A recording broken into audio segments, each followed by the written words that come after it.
from WXIA TV in Atlanta. You're watching 11 Alive News Today. One of the hottest issues of the 2006 election season appears to be illegal immigration and how best to deal with it.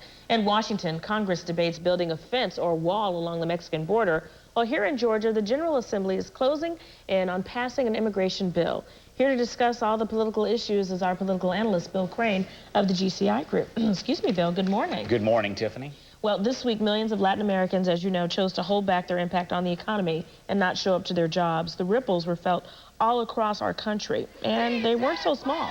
Your thoughts on that? Well, I think we ought to remember a few key facts right off the bat. The fastest growing population in the United States is Latinos and Hispanic Americans. We are a nation of immigrants. None of us were born here. Even if you came over on the Mayflower, your family came from somewhere else. But the Incans and the Mayans and some of those Indians that were in Latin America and Mexico, they were actually here first. And when Amerigo Vespucci and Christopher Columbus got here, this was their country.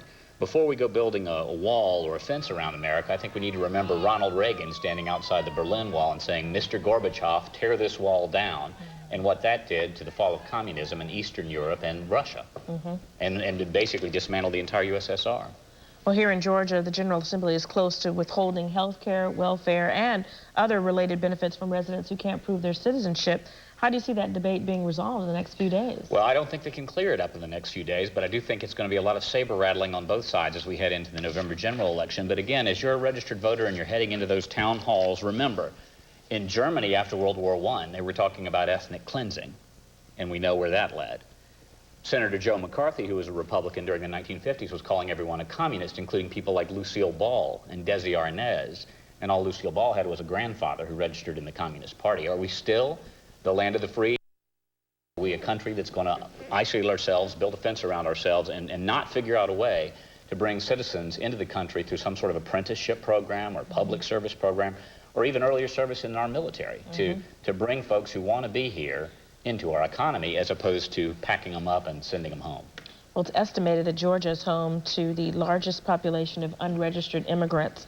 What impact would you forecast on the economy if these folks were sent back to their native land? Well, it's very difficult to know how many there are. The estimates are between 250,000 to 800,000 unregistered Hispanic Americans or Hispanic citizens here in our borders inside the state of Georgia. They're in the construction industry, they're in agriculture, they're in textiles, and they do spend money. You can go to certain parts of town, Norcross, Chamblee, any given morning and see the cash coming across the counters.